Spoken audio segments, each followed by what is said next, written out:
Mwansangala komanso ndi chimwemwe tikulandireni programu ina ya Emerging Insights. Iyi ndi programu imene imakufikani kuchokera ku bungwe lija la Malawi Liverpool Wellcome Program MLW ngati njira imodzi yotengera ntchito za sayansi ku madera amene ife tikukhala.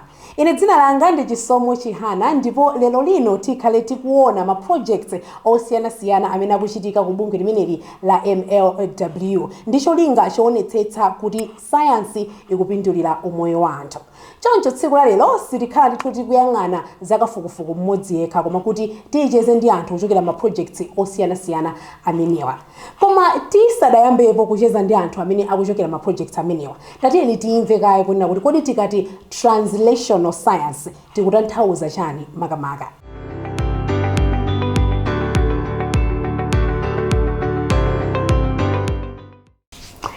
Mene tinafotokozera muja kuti program ya lero ya Emerging Insights ikhale yosiyana nako ndi ma program onse ambuyo chifukwa lero atikhale tikucheza ndithu ndi anthu amene akugwira ntchito ma projects osiyanasiyana pansi pa bungwe limeneli la MLW.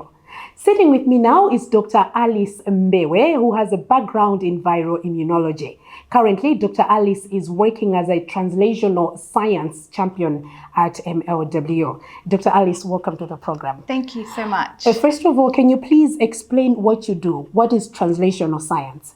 Well, translational science is really the process of the research observations that we do at MLW into having a health impact. What does that process look like? In other words, so we really are interested in making sure that it has a health impact, whether we are researching within the communities, in the lab, and other discoveries. We want to make sure that it has an impact within the communities.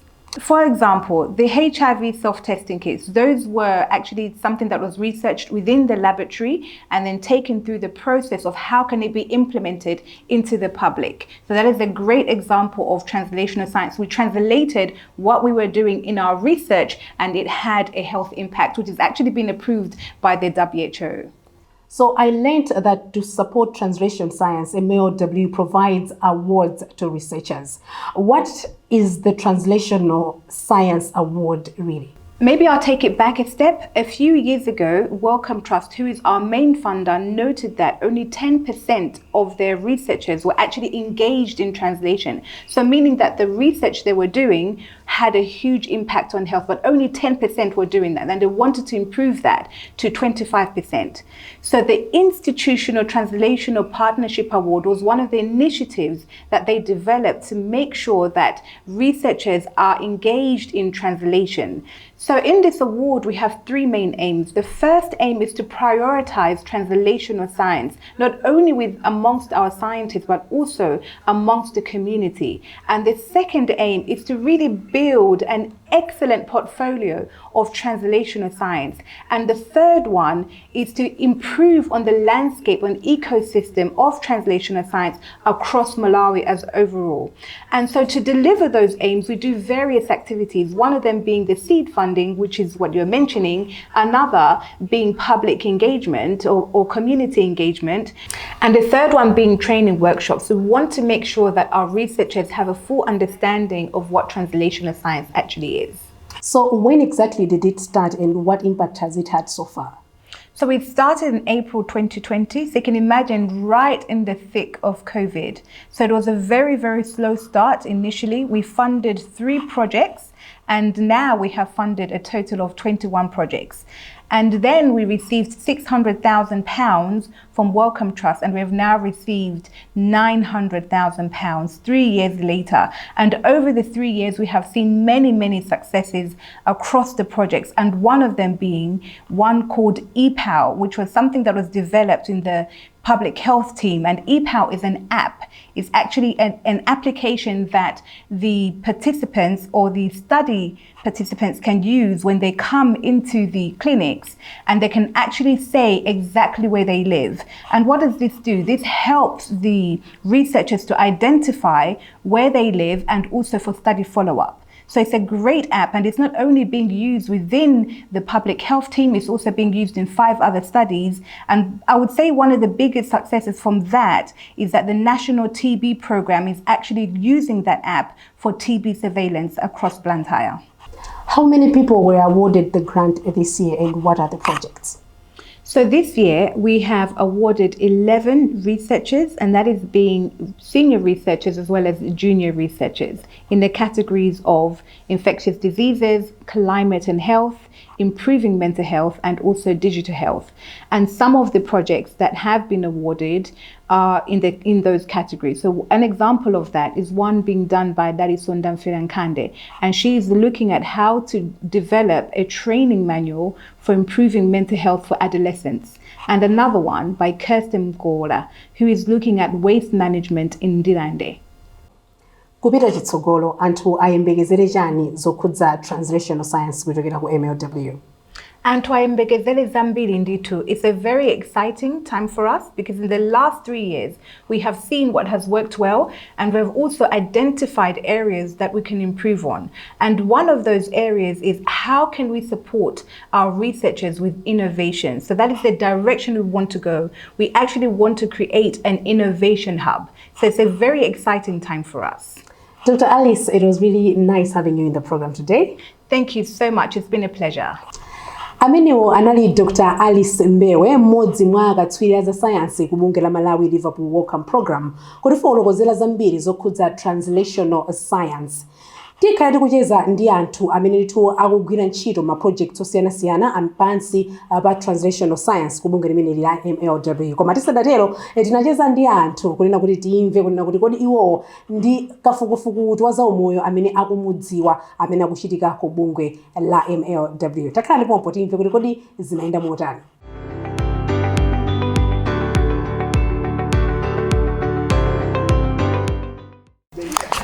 Tikupitira ndi program yathu ya Emerging Insights, ndiye yafika nthawi imene tikhalenso ndithu tikugawa ma t-shirt okongola kwambiri kuchokera ku bungwe limene la Malawi Liverpool Welcome Program. Ndiye tikakamba nkhani ndithu za kafukufuku amakhudza anthu osiyanasiyana. Pamakhala ana, pamakhala ndithu achinyamata, akuluakulu. N'chifukwa chake bungwe inso limene ndithu lili ndi akafukufuku osiyanasiyana amenenso ndithu akukhudza mbali zonse za anthu kuno ku Malawi. Tikakamba nkhani ya achinyamata, tili kuno ku Malawi Institute of Journalism, MIJ Blantyre Campus. Kumene tifuna ticheze ndithu ndi ana kapena achinyamata amene tawapeza kuno. Timve kuti kodi iwowa amadziwa chani za bungwe la Malawi Liverpool Welcome Program. Bobo. Tikudziwe. Ine ndi Manson Mchizi. Okay, Manson, unamvako chani za bungwe la MLW? MLW ndi bungwe lomwe limapanga kafukufuku okhuzana ma vaccine osiyanasiyana ngati malaria, pneumonia. Kuti amapanga za vaccine khaikha kapena za matenda amenewo? Samapanga za vaccine okhakha komanso okhuzana ndingoti it's a wide range matenda osiyanasiyana ndingoti. Chabwino, ndimafuna ndimvesese pamene ma t-shirt sindigawa pokhapokha utakhoza. Alright, congratulations on a t-shirt. Bobo. Zina. Try Kiwara. MLW imatanthauza chani? Malawi Liverpool Welcome Program. Basi maimezo question Dina. Zina. Ivy Namanga. Ivy, MLW yakwanisa zaka zingati chaka chino? 28. 28 kwambira liti? 1995. Okay. T-shirt. Zina ninda? Chifuniro Mulimbula. A program ina imene apanga MLW ndi Emerging Insights. Ima lila kuti, imene ndi yakanima TV8, imaoneka kuti? Imaoneka pa MBC. Ndi pa Times. Kulime soso kambira. Zina? Victoria Soldier.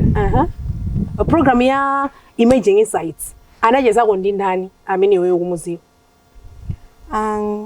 Try Kiwara. Ankakamba nkhani yokhudza? Kwambiri ankangofusa mafuso chabe anthu onkumayankha. Program Emerging Insights yaku MLW? Yeah. Ndibwerabe. Ku MLW tinafotokoza kunena kuti yandithu kuli akafukufuku osiyanasiyana. Mwina munthu amene amayang'anira MLW amene ali ngati mkulu wa MLW kuno ku Malawi ndi ndani? Professor Henry Sene Mundaiwara. Komaro dzina loleli mapita kolita. Ndingokupasa just another chance. One more chance.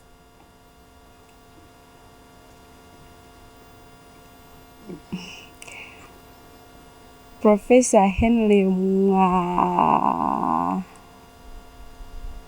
Mwandaba. iya nditu umapitira kukonza Professor Henry Mwandumba.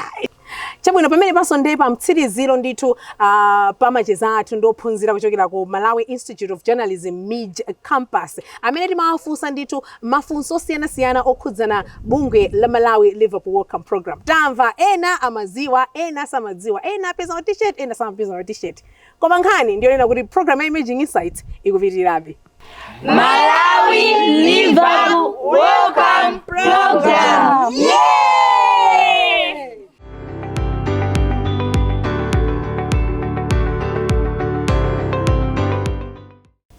Tikupitirira ndi program yathu ya Emerging Insights ndemene tinafotokozera muja kuona kuti ya ndithu lero atikucheza ndi anthu amene akugwira ntchito ma projects osiyanasiyana apoonetsetsa kunena kuti ntchito za sayansi zikupindulira umoyo wa anthu.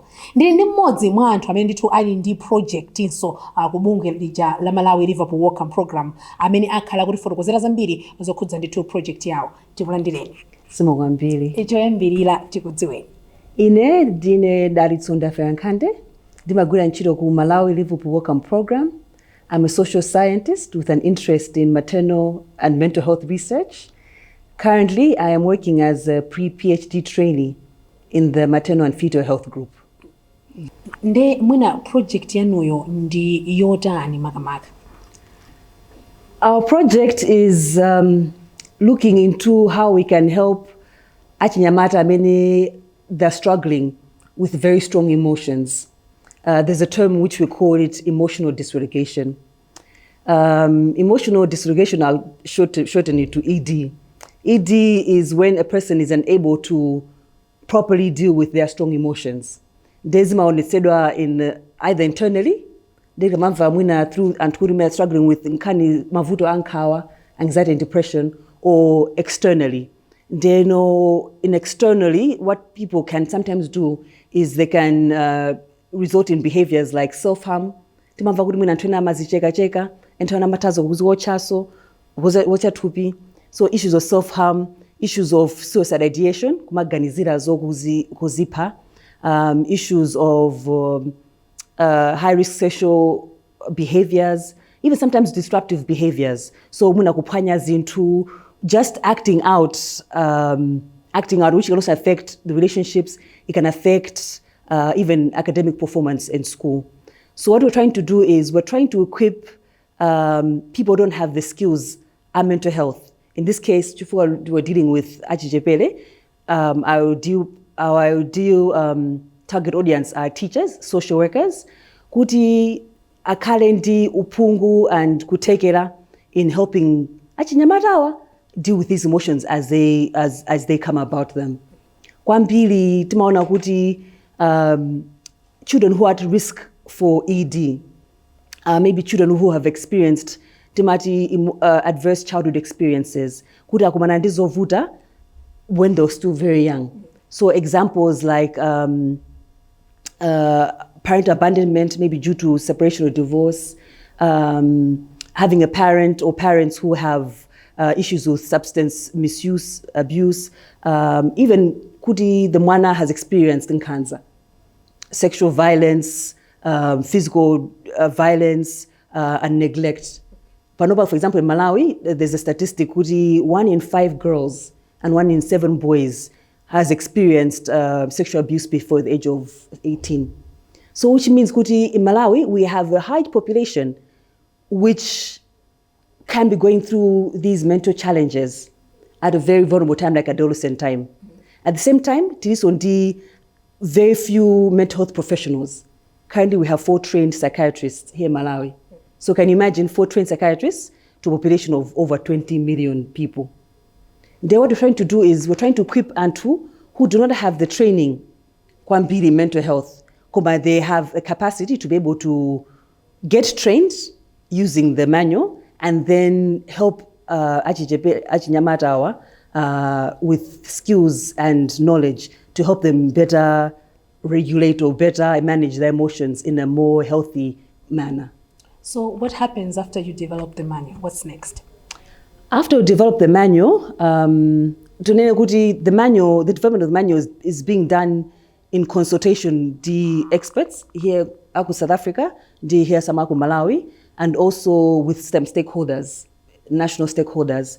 After we've developed this manual, we want to pilot it. Ndekuti tipeza kaskulu, tipeza aziphunzitsi, and we'll train them in this manual.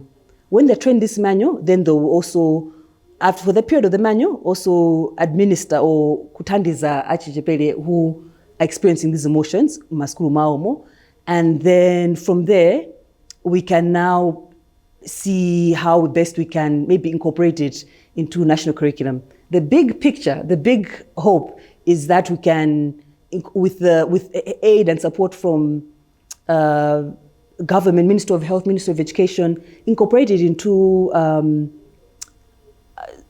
curriculum like life skills. Life skills kuno ku Malawi. The manual is incorporated into life skills, which means every learner, not necessarily someone in who's 10 to 17, but every learner can have can be exposed to knowledge and skills on how best they can manage difficult emotions, difficult relationships in a way that is not harmful to them or to society. Ndetu. Chabwino, dalitsoto tokoza kwambiri bukhana fe program Emerging Insights lero. Zimo kwambiri. Zikomo. Amenewo adalitso ndafera nkhande kuti fotokozera ndithu zambiri zokhudza project yawo imene ikuonetsetsa kunena kuti science ikupindulira umoyo wa anthu kuchokera kumene ku bungwe la Malawi Liverpool Wellcome Program. Takhala ndipompo ifa program yathu idakapitirira berero.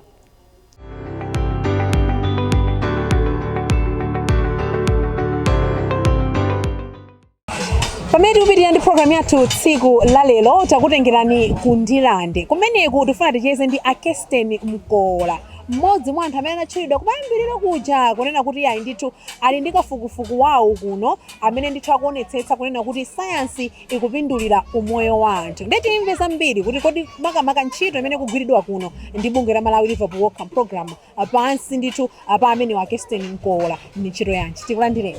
Siko mkwambiri. Choyambirira tatifotokozereni ndithu kuti kodi kafukufuku amene akuchitika kuno ndi kafukufuku wanji. Siko mkwambiri. Kafukufuku amene tikupanga kuno ku Ndilande ndi kafukufuku amene mwachidule tikumutchula kuti assess and improve. Kutambasula kwake tikunena kuti ndi kafukufuku amene tikufuna tiunikire kuti kodi anthu akuno ku Ndilande akaona zinyalala makamaka za plastic zimenezi ali ndi kudziwa kotani pa zinyalala zimenezi komanso ali ndi makhalidwe otani amene amachita pokhudzana ndi zinyalala zimenezi komanso zonsezi kuti tizilumikize kuti zinyalala zimenezi za plastic zikulumikizana bwanji ndi umoyo wa anthu muno mu Ndilande. Ndi kwakukulu kafukufuku akuunikira mbali imeneyi. Mwina chimene chinakupangitsani kunena kuti muyambitse kafukufuku amene yuyu ndi zolinga zimene mafotokoza chinali chani makamaka? Siko mkwambiri.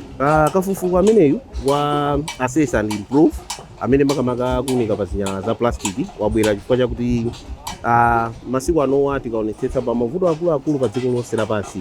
Vuto la zinyalala za plastic ndi limodzi mwa mavuto akuluakulu amene akubweretsa zovuta zambiri komanso ali ndi kuthekera kuononga zinthu zambiri mwachitsanzo nthaka yathu, madzi athu komanso umoyo wathu.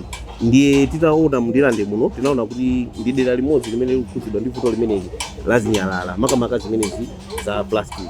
Ndiye kafukufuku anabwera ndi cholinga chokuti tikhale ndi kudziwa kumeneko ndi kumene kungapangitse kuti ndondomeko zina zimene zingadzabwere patsogolo pano zothana ndi vuto limene la zinyalala za plastic zikhoza kuunikiridwa kuchokera mu kafukufuku ameneyi. Komanso tidziwe kuti kodi ani wake amudera lino la Ndilande akamaona zinyalala zimenezi akuziona kuti ndi vuto komanso tikapeza kuti anthu amwina sakudziwa kuti zovuta za zinyalala zimenezi ndi zotani tiapatse uthenga umenewu kuti mwina pamapeto pake ife ndiwo tidzathe kukhala pansi limodzi ndi adindo oyenera kuti tikupeza njira zimene tingathandizirane kuti tithetse vuto limenelo. Kumapeto kwa zonse tidzakhala ndi mikumano imene tidzathe kuonjezera nzeru kukhudzana ndi zoopsa za zinyalala zimene za plastic.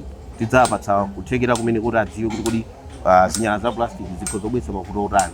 Pa nthawi imene tidzakhala kuti tikugwira ntchito limodzi ndi anzathu osiyanasiyana kapena kuti ma stakeholders mwina akatswiri akafukufuku okhudzana ndi za environment kapenanso anzathu aku city council amene amayang'anira ntchito zosamalira zinyalala komanso ndi anthu ena onse okhudzidwa pa ntchito za kusamalira za chilengedwe. Tidzabwera ndikuwapatsa uthenga anthu amenewa kuti adziwe zambiri zakuopsa kwa zinyalala za plastic.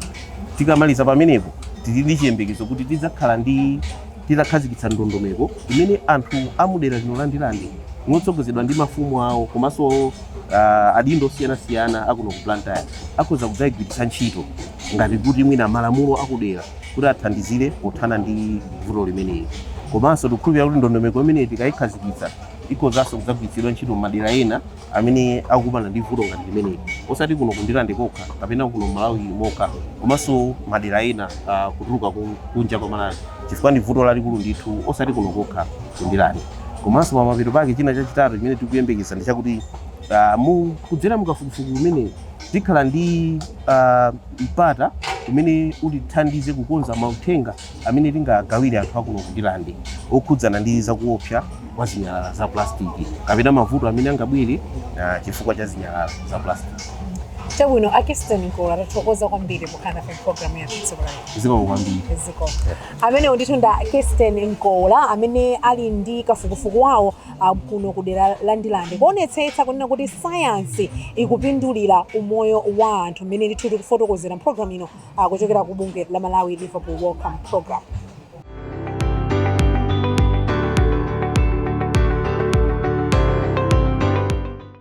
Ndili ndi mmodzi mwa anthu amene tawapeza kuno amene tikhala tikucheza nawo amene wandithu ndi a Gift Chiwala amene ndi mmodzi mwa akatswiri za science kuno ku bungwe la Malawi Liverpool Wellcome Program. A Gift Chiwala takulandirani. Soma kwambiri. Choyambirira tatifotokozereni kuti kodi study yanuyi makamaka muchita kafukufuku wanji.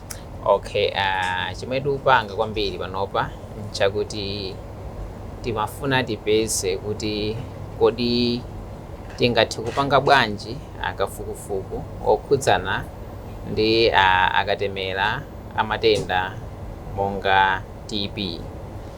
Monga mukudziwa kuti TB ndi matenda amene amapha anthu ochuluka kwambiri pa dziko lonse lapansi kuposa matenda ena aliwonse amene amayamba ndi zilombo tinantina. Ndiyeno koma vuto lalikulu lakuti alibe katemera okhazikika bwinobwino. Katemera wa TB amene tili adayamba ma 1920 chakuti ndi katemera kumodzi yekhayo amene alipo mpaka lero. Kwambiri chomwe chimavuta nchakuti palibe kwina ndi kwina kumwe tingathe kupangira kafukufuku wabwinobwino kuti titha kupeza katemera wa TB. Ndiyeno ifeyo mucholinga chathu nchakuti tigwiritse ntchito katemera amene wa TB amene timamutcha kuti BCG tikapatsa anthu BCG ndiye tiziyeza kunena kuti kodi chitetezo chiyenda bwanji pamenepopo. Komanso kachikena kunena kuti tione kuti titapeza kuti tampatsa munthu BCG pamene tabaya ndi BCG kufundikizika chita kumubaya ngati mmene amabayira katemera. Ndiye tikabaya pamenepopo tione kunena kuti kodi ifeyo tili upangiri okwanitsa kuti titha kumpezanso BCG chifukwa BCG ndi kachirombo ka moyo ndithu ndi bacteria amene amakhala ndi wamoyo. Ndiye tikambaya munthu tikamuyika pamene tampasa katemera wachiwiri ndi tizapanga zina ndi zina kuchesapo kanyama kachiduswa kanyama kakang'ono kwambiri ndikumwerenga kuti kodi BCG pamene akukula bwinobwino kapena akufa mwansangamsanga. Chifuna ngasi anthu ambiri kuno kwadati pasapo kale BCG. Ndeno kwambiri mu project imene iyi tifuna tikhazikitse upangiri umene uonera kuti tiyambe kuyeza makatemera amene wawa komanso ndithu tione kuti kodi titayambisa system imeneyi yomayika BCG kuwapatsa anthu ndikumayeza kodi nizotheka kuti kutsogolo kunoko tingathe kumapanga kumakayezera bwinobwino ma experiment amenewa woti tingathe kupeza ndi katemera wa TB kupita kutsogoloko. Kwambiri chachikulu chomwe tikufuna tipange chimenechi. Mwina anthu ambiri tikudziwa kunena kuti tikakamba nkhani yakatemera amene wa BCG amapereka kwa ana ang'onoang'ono. Ndi apa mukunena kuti mthumu kupanga kafukufuku oti mudzitha mwina kuona kunena kuti BCG akugwira bwino ntchito mthupi mwa anthu mwina powabaya. Anthu amene wawa mukupanga target anthu ake ati ana omwewa kapena mwina abwera wakuluakulu. Popeza kuti uyu nkafukufuku amene tikuyembekeza kuwabaya anthu ndiyeno sitipereka kwa ana choyambirira. Chachiwiri nchakuti matenda amene wa TB amagwira kwambiri anthu akuluakulu chifukwa nawo katemera amakhala kuti mwana uja akugwira bwinobwino ntchito.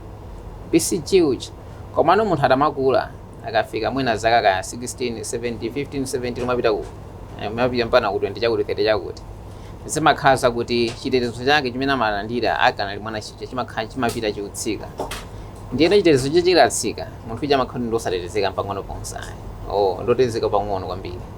Ndiyeno ife tifuna tione kuti ifa population imene imavutika kwambiri kapena gulu la anthu limene limavutika kwambiri matendawa ndi la akuluakulu. Ndiye tifuna tione kuti munthu kampasa munthu wankulu ampasa kale BCG iyo apapo tidzayizanso kuti chitetezo chake chimakhala motani kutenga kuti ali mwana anthu ambiri kumalawi kuno adalandirapo kale BCG.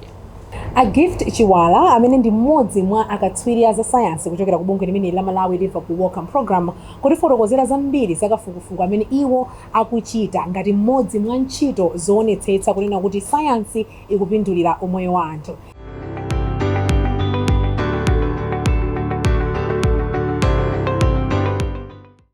Pamene pansonde pa mtsiriziro program yathu ya Emerging Insights lero timacheza ndi akatswiri aza science kuchokera mu kafukufuku osiyanasiyana ku bungwe la Malawi Liverpool Wellcome Program amene akugwira ntchito yoonetsetsa kunena kuti science ikupindulira umoyo wa anthu.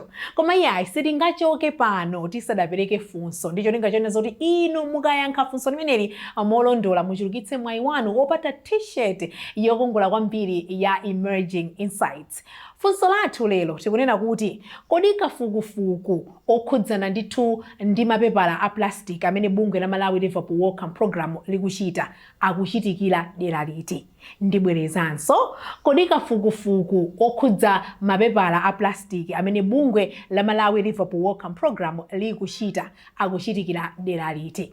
Ngati inuyo mukudziwa ndithu yankho kufunso limeneli tatiuzeni dzina lanu, postal address yanu ngati muli akazi kapena amuna. Mukatero tumizani yankho yanu ku nambala imene ndithu mukuiona pa television yanu. Anthu amene achita mphumi kupata ma t-shirt okongola kwambiri a Emerging Insights tsiku lalelo nawa. Oyambirira ndi Jesse Master care of PO Box 1 Chileka Blantyre. Asinta Chagunda Chambuluka FP School PO Box 182 Ngabu Chikwawa. Louis Banda PO Box 4027 Blantyre. Arashida amene wasana nene sani muyao PO Box 1 Chileka Blantyre. Komanso Sandra Swalei PO Box 2 Zomba. Congratulations ma-t-shirt yanu akhale ndithu akukufikani tsiku lina lililonse. Ine ndi Chisomo Chihana tikumanenso program ina Emerging Insights mwakoma nonse.